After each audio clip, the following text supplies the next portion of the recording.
Olá, gente. Hoje nós vamos falar do nosso sistema urinário. Por que urinário? Antigamente, ele era chamado de sistema excretor. Mas quando se fala sistema excretor, pensa-se apenas em eliminar algum produto.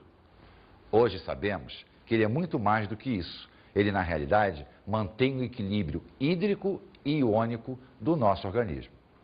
Por esta razão, mudamos. A terminologia hoje é sistema urinário, porque esse controle e até a própria eliminação é feita através da urina. O sistema urinário é composto de duas partes, o rim e as vias urinárias. Vamos cuidar primeiro do rim. Por quê? Porque o rim é o nosso excelente sistema de filtragem. É a partir dele que o nosso sangue será filtrado. As impurezas serão retiradas, os excessos serão retirados. As vias urinárias apenas vão transportar a urina para o exterior do nosso corpo. Mas será que as pessoas sabem por que nós urinamos? Será que as pessoas conseguem entender a grande importância do rim? Por isso fizemos uma pesquisa. Perguntamos se as pessoas sabiam por que elas fazem xixi. Vamos escutar.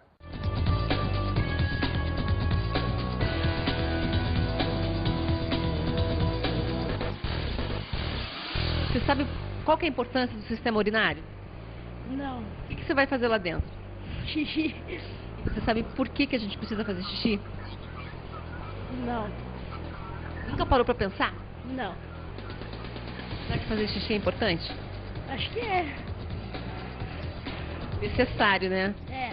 Então corre lá. Sabe por que a gente faz xixi? Aqui tá um monte líquido, né? Daí tem que esvaziar a bexiga.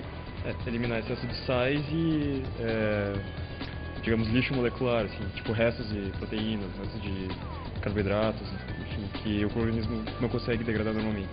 Quem teve alguma vez uma crise renal sabe como é importante fazer um xixizinho. Sabe qual que é a finalidade do sistema urinário? Acho que é de eliminar, né? O que não tem proveito, assim. Então xixi é uma coisa legal, né? Com certeza. É essencial, né? Se a gente não fizer xixi, a gente teria sérios problemas, tipo de imunidade, enfim. Para filtrar, né? Que o rim, no caso, ele filtra, né? A nossa urina. Senão a gente vai cada vez tendo mais sais que vão ficar se cristalizando e vão formando a pedra no rim. Foi isso que você teve, pedra no rim? Foi. Pensou sobre o assunto? Quem pensou sobre o assunto? Não. Que tal a sensação? Alívio, né? Vamos falar inicialmente na eliminação de resíduos, para depois pensarmos no equilíbrio. E qual é o principal resíduo da nossa urina? É a ureia. A ureia é resultado de um processo químico ao longo da transformação das proteínas. Vamos acompanhá-lo passo a passo para que a gente possa entender a grande finalidade do nosso rim. Vamos observar. Venham comigo. Essa estrutura toda que nós estamos vendo aqui se chama aminoácido, que é o grande formador das proteínas.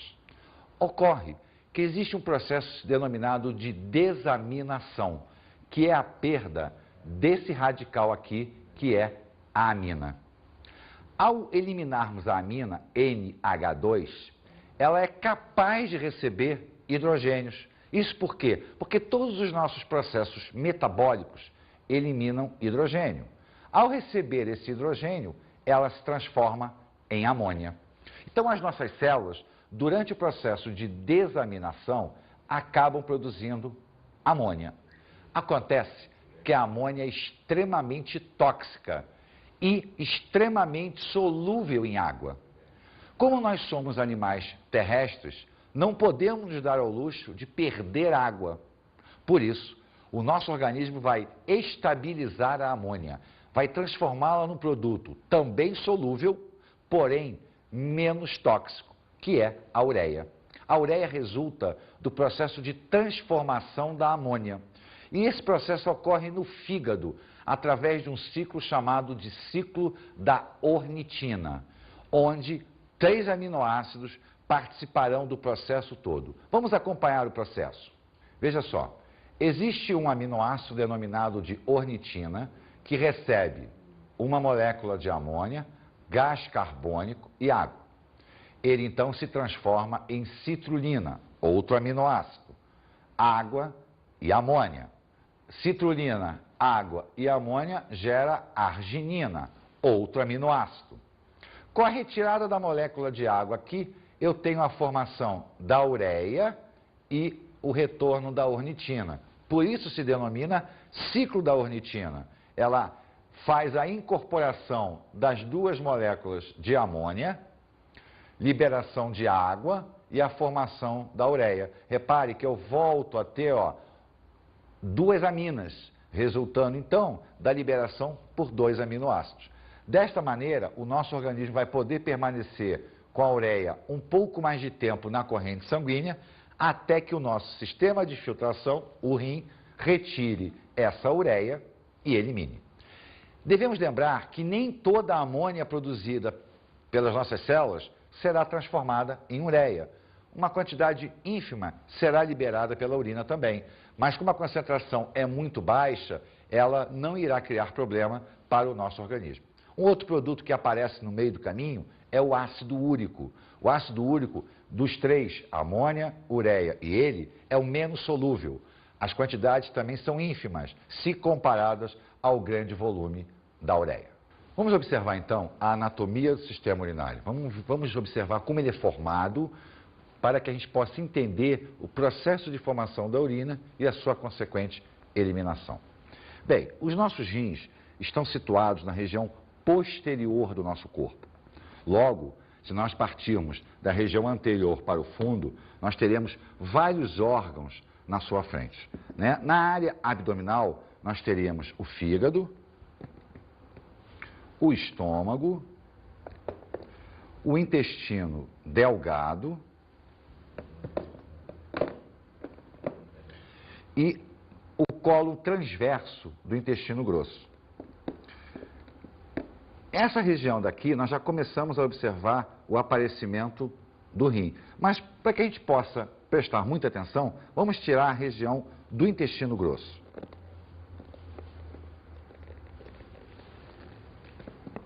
Então, observe que nós temos aqui, os dois rins na região posterior do nosso sistema. Então, os rins, nós temos dois, as vias urinárias, que corresponde aos ureteres, que vai caminhar até a bexiga. Então, essas duas estruturazinhas aqui são as responsáveis pela formação da urina. Se nós tirarmos a região anterior do rim, nós vamos observar que o rim é formado por duas partes. A parte mais escura, que é o córtex renal, onde encontram-se as unidades de filtração, que são os néfrons. E a região mais clara, que é a região medular, é a região coletora. Ela simplesmente vai canalizar a urina da região filtradora para as vias urinárias. O rim, que tem um aspecto de um feijão, ele entra, quer dizer, o sistema entra nele por essa depressão, né? Se nós observarmos aqui, ele tem uma pequena depressão aqui, chamada de hilo renal. É por aqui que entram as artérias, veias e sai o ureter, que vai canalizar a urina dele para a bexiga. Então o sangue entra no rim pela artéria renal, é levado até os néfrons, ocorre a filtração, formação da urina, a urina então passa para a região medular, da região medular sai pelo ureter até a bexiga. A fisiologia do rim é baseada no néfron, que é a unidade de filtração do rim. Quando a artéria renal penetra no rim, ela se ramifica em várias arteríolas. As arteríolas, então, são canalizadas para o néfron. A arteríola que chega ao néfron, ela é denominada de arteríola aferente. E à medida que ela entra na primeira estrutura do néfron, que é a cápsula de Bowman, ela dá origem a uma série de glomérulos, o chamado glomérulo nefrídico, antigamente chamado de glomérulo de Malpique. Ora, o sangue veio por uma artéria, passou por uma arteríola e entrou num capilar. Lembra da pressão hidrostática? A pressão hidrostática aqui é tão violenta que basicamente todo o plasma extravasa do capilar. Só que ao invés dele inundar um tecido, ele vai ser recolhido por esta cápsula, que é a cápsula de Bowman. A partir daí, esse plasma que extravasou passa a se denominar filtrado. Só que nem tudo que saiu deveria sair. Parte deverá retornar à nossa corrente sanguínea, porque não interessa para o nosso organismo jogar fora. Esse glomérulo, então, vai dar origem à arteríola eferente. Então, olha só, entrou como a aferente, formou o glomérulo, agora sai através da arteríola eferente. E aí vai formar uma grande rede capilar. Para quê? Para receber de volta aquilo que não deveria ter saído da nossa corrente sanguínea.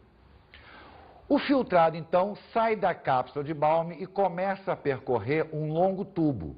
Na primeira parte dele, o denominado tubo contornado proximal, nós começamos a ter o retorno para a corrente sanguínea dos íons. Então, aquilo que estava no filtrado vai passar a voltar para a corrente sanguínea, a parte iônica. Sódio, cloro, potássio, magnésio, e eles voltam por transporte ativo. Então, olha que interessante. Basicamente, 80% a 90% da água que forma o sangue saiu formando o filtrado. Eu agora tenho o retorno de íons para dentro da corrente sanguínea. Ora, esse sangue que perdeu basicamente toda a sua água está com uma concentração altíssima. Em compensação, o filtrado está com uma concentração muito baixa. Então, eu tenho uma diferença de concentração muito grande entre o sangue e o filtrado.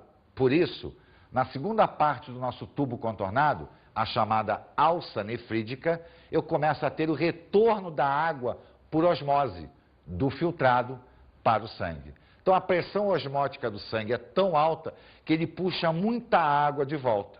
Porém, nem toda. Ela, então, continua a percorrer o tubo contornado, agora numa área mais distante, denominado de tubo contornado distal.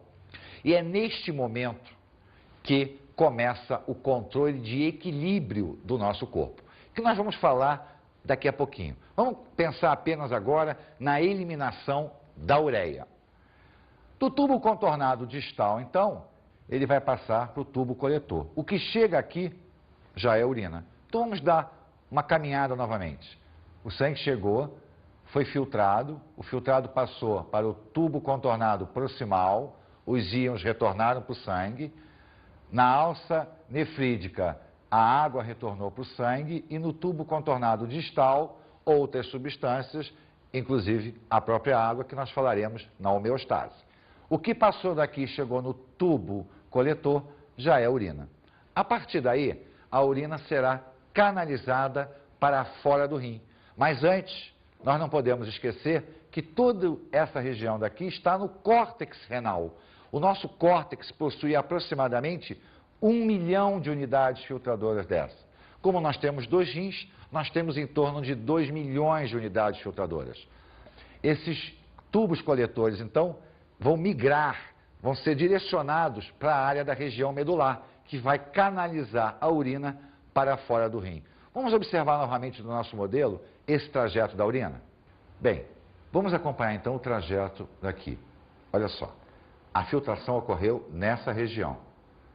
Então, os néfrons estão situados nessa região daqui e a urina passa a ser canalizada então para a região medular. Os tubos coletores desembocam nas chamadas pirâmides renais. As pirâmides renais desembocam nos cálices renais e os cálices na região do bacinete. O bacinete, então, a urina será transportada pelo ureter até a bexiga. A urina não cai por gravidade, ela é transportada por movimento peristáltico. Então, ela vai ser empurrada do rim em direção à bexiga. Então, à medida que o rim vai filtrando, e isso acontece 24 horas por dia, o ureter vai transportando a urina até a bexiga. A bexiga é uma bolsa muscular, está situada na região anterior da nossa pelve, e ela vai recolhendo a urina. À medida que ela vai enchendo, quando ela atinge uma determinada volume, ela entra em contração peristáltica. É a nossa sensação da vontade de urinar. Acontece que a saída da bexiga para a uretra, ela possui um anel de musculatura estriada. E a musculatura estriada é aquela que obedece à nossa vontade. Com isso, nós podemos sentir a vontade de urinar, que é a contração da bexiga, mas conseguimos reter a urina, porque o anel só irá abrir por ordem do sistema nervoso central. Esse anel, então, vai controlar o esvaziamento da bexiga através da uretra. Lembre-se que a uretra simplesmente conduz a urina. A contração ocorre na bexiga. É diferente do peristaltismo do ureter. Bem, lembra que nós começamos a falar no equilíbrio do nosso corpo? Na realidade, além de toda essa estrutura para a eliminação da ureia, existe também o controle homeostático. O que é isso? É a manutenção do equilíbrio orgânico. O nosso organismo tem que estar estável, tanto quanto a quantidade de água, quanto a quantidade de íons. E essa função toda é executada no tubo contornado distal. É ele que vai ser o responsável pela manutenção do equilíbrio, eliminando aquilo que está em excesso ou retendo quando está em falta. Vamos observar o nosso esquema para que a gente possa entender esse funcionamento. Vamos lá. Nós tivemos a ultrafiltração aqui, a reabsorção iônica, a reabsorção de água, e quando chega nesta região daqui, no tubo contornado distal, algumas substâncias que não foram reabsorvidas durante o trajeto passam a ser aqui glicose, aminoácidos, hormônios, mas os íons e a água terão um tratamento especial. Essa região daqui, ela é sensível à variação hormonal e nervosa. Nós temos uma glândula denominada de suprarrenal que produz determinados hormônios que vão controlar a reabsorção iônica dessa região. Por exemplo, se o nosso organismo está com falta de sódio, um hormônio denominado de aldosterona vai interagir nesta região, aumentando a permeabilidade da região para o sódio. Com isso, nós absorvemos mais sódio para a nossa corrente sanguínea. Um outro hormônio que trabalha nesta região daqui é produzido na hipófise, uma glândula situada no nosso encéfalo, numa regiãozinha chamada região da neurohipófise. Esse hormônio se denomina ADH, que é o hormônio antidiurético. Qual é a finalidade dele? É aumentar a permeabilidade desse tubo para a água. Nós não podemos esquecer que grande parte da água já foi reabsorvida na alça nefrídica, pela diferença osmótica que existia entre o filtrado e o sangue. Porém, nessa região daqui, a reabsorção de água será controlada por esse hormônio. Isso porque a região que produz esse hormônio, que é a região do hipotálamo, ela é responsável pelo controle térmico e hídrico do nosso corpo. E o controle térmico, ou seja, a manutenção da nossa temperatura interna, depende fundamentalmente da água. Quando o nosso organismo tem a temperatura dele elevada, ele coloca água, porque a água consegue retirar o calor. Quando o nosso organismo está com a temperatura mais baixa, o nosso corpo não coloca água. Então, ganhar ou perder água vai estar muito ligado a essa região. Por isso que quando nós precisamos guardar mais água, por exemplo, no verão, o nosso organismo elimina esse hormônio, que é o antidiurético, ou seja, contra o ato de urinar, aumentando a permeabilidade dessa região e reabsorvendo mais água para a corrente sanguínea. Neste caso, nós vamos urinar menos, quer dizer, o volume urinário é menor e a nossa urina será mais concentrada, porque ela terá menos água. Por outro lado, quando nós estamos com excesso de água ou a concentração do nosso sangue está tranquila, está baixa, esse hormônio não será lançado na corrente sanguínea, não com a intensidade que deveria. Por isso, a água não será tão absorvida nesse ponto. Ela vai passar, ela vai ser eliminada junto com a urina. Então, o nosso volume urinário tende a aumentar. Nós vamos urinar mais e, consequentemente, a nossa urina estará mais diluída. O álcool consegue interferir nesse hormônio. Então, essa região do nosso néfron, ela não está só ligada ao controle de eliminação de toxinas, no caso da ureia. Ela está muito mais ligada, ela é muito mais importante para a manutenção do equilíbrio hídrico, no caso da água, e iônico, no caso dos rins. Inclusive, quando ocorre uma falha de reabsorção iônica aqui, ou seja, a gente absorve sódio demais, porque temos excesso de sódio, quando a gente come muito sal, o que vai acontecer? A gente vai aumentar a concentração sanguínea. O nosso sangue vai ficar mais concentrado, porque ele vai puxar mais sódio para ele. Ao puxar mais sódio e, consequentemente, subir com a concentração sanguínea, vai forçar a maior reabsorção de água. Então, o volume sanguíneo aumenta. Não porque deveria, mas porque nós estamos puxando mais água devido ao aumento da concentração. Com isso, a força hidrostática dentro da parede do vaso aumenta. Daí a elevação da pressão sanguínea. Por isso o sal aumenta a pressão sanguínea, porque aumenta a concentração do sangue e nós temos que puxar mais água.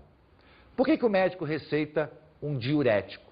O diurético vai atuar nesta região daqui. Quando a água sair do sangue, caminhar, ela não retorna para a corrente sanguínea. Nós vamos urinar mais. Mas essa perda de água é justamente para quê? Diminuir o volume dentro do sangue e, com isso, diminuir a pressão. Então, repara que essa estruturazinha, onde nós possuímos em torno de 2 milhões, ela está muito ligada também à manutenção do equilíbrio orgânico. Isso se chama homeostase. Todos os animais têm o seu ponto de equilíbrio, sejam eles de origem aquática, sejam eles de origem terrestre. No nosso caso, o nosso rim é o responsável por esse equilíbrio. Vamos falar agora das doenças renais. Vamos observar as duas grandes doenças provocadas, uma por insuficiência de um hormônio e a outra pelo mau funcionamento do rim com N causas. A primeira se chama glomerulonefrite. A palavra it indica que é um processo inflamatório a nível do néfron e lá do glomérulo, na região que ocorre a ultrafiltração. Vários fatores, infecções bacterianas, hipertensão arterial, diabetes, provocam a destruição dessa região. Com isso, o rim começa a ter deficiência em filtrar o nosso sangue. À medida que a doença se agrava, se ela não for controlada, o rim vai parar de funcionar. É o que nós chamamos de insuficiência renal. Se isto acontece com um rim, o nosso outro rim consegue assumir a capacidade tranquilamente de controlar o nosso organismo. Mas se o problema é crônico e acaba atingindo os dois rins, nós só temos uma solução. Ou permanecer por resto da vida fazendo hemodiálise, que é a filtração do nosso sangue através de uma máquina que tenta imitar o nosso rim, ou o transplante de rim. É a única solução, visto que nós não sobreviveríamos mais do que 48 horas sem que os rins estivessem funcionando. A insuficiência renal é uma das formas mais graves para o equilíbrio do nosso corpo, levando ao óbito. Uma outra doença é a diabetes insípidos. Cuidado, não confunda com diabetes mellitus. A diabetes mellitus vem da falta total ou parcial de insulina e, com isso, a manutenção da taxa de glicose na corrente sanguínea de maneira muito elevada. A diabetes insípidos está ligada àquele hormôniozinho, o ADH. Por uma falha genética, por um tumor de hipófise, nós temos a nossa produção de ADH diminuída. Com isso, nós não reabsorvemos a água no tubo contornado. À medida que isso não acontece, a nossa perda de água é muito intensa, o que leva a gente a um quadro de desidratação. É óbvio que a doença tem duas formas. Ela pode ser uma forma leve, que é altamente controlável, ou uma forma grave, levando o indivíduo, por exemplo, a urinar mais de 20 litros de água por dia, quando a média nossa é em torno de 1,5 litro. Então a perda de água é tão violenta que provocaria uma desidratação muito grave, levando ao óbito. Nesses casos, nós temos que administrar de maneira artificial o hormônio. Por que diabetes? Né? Vocês devem estar se perguntando, mas uma tem a ver com a água, a outra tem a ver com insulina, com glicose. É porque em ambas, tanto na diabetes mellitus, ligado ao problema da glicose, quanto na diabetes insípidos, ligado ao problema do hormônio, nós temos perda de água. E a palavra diabetes veio do grego, que significa cachoeira, muita água. Então, em ambos os casos, nós urinamos muito. Devido ao excesso de glicose e à alteração da concentração sanguínea. O outro, pela falta de hormônio. Tanto a diabetes quanto a glomerulonefrite são graves doenças. Inclusive, a diabetes mellitus, aquela da glicose, é capaz de danificar o sistema nefrídico e, com isso, levar o ser humano a uma glomerulonefrite e, posteriormente, à insuficiência renal. Uma outra doença muito comum é o famoso cálculo renal, né? E que tecnicamente se chama litíase. E o que vem a ser isso?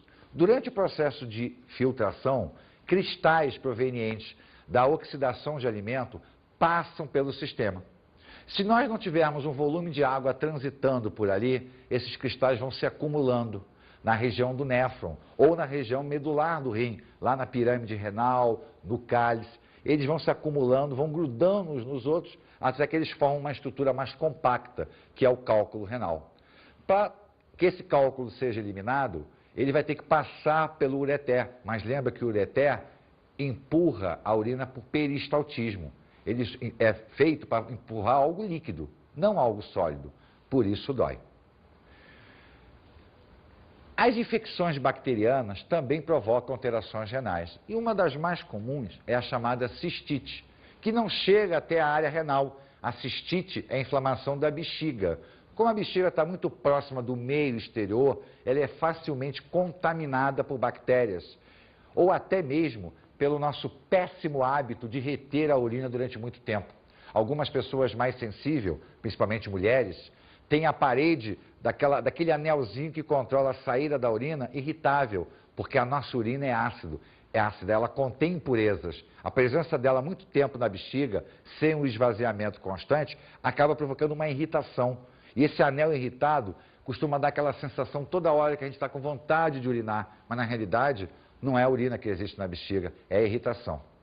Então, nós devemos cuidar muito do nosso sistema excretor, do nosso sistema urinário, visto que ele é extremamente importante para a manutenção do nosso corpo.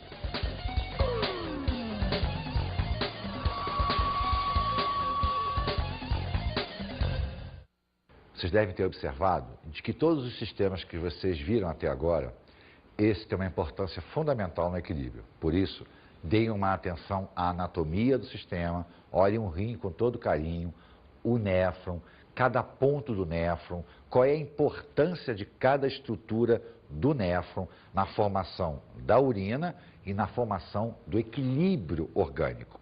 Óbvio, atente para o trajeto, funcionamento do ureter, da bexiga. Se existem outros métodos de prevenção contra as doenças renais, o que nós podemos fazer no nosso dia a dia para não sacrificar tanto o funcionamento do nosso rim. Com certeza, você vai começar a entender muito bem como a gente funciona. Um grande abraço para você.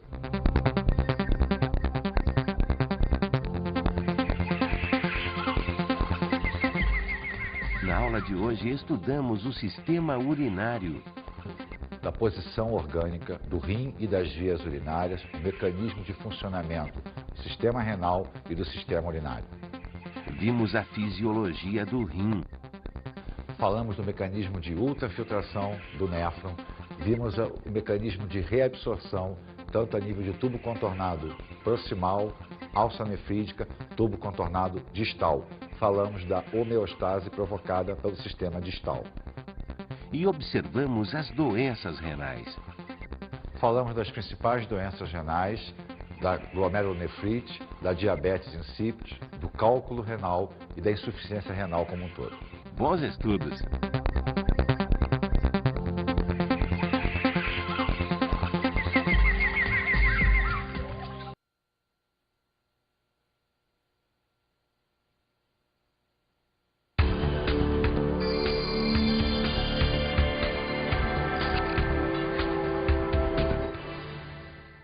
Bem, colega, sabemos que o funcionamento renal é um dos assuntos mais importantes e talvez um dos mais complexos dentro do ensino médio. Então, uma atenção especial, não propriamente na anatomia, mas na fisiologia do néfron. É o tipo da coisa que o aluno tem que entender bem, porque, ao entender, ele está revisando o quê? Osmose, transporte passivo, transporte ativo. Então, ele está refazendo todo aquele pensamento do funcionamento orgânico. Então, uma atenção muito grande na fisiologia nefrídica. Ela é extremamente importante.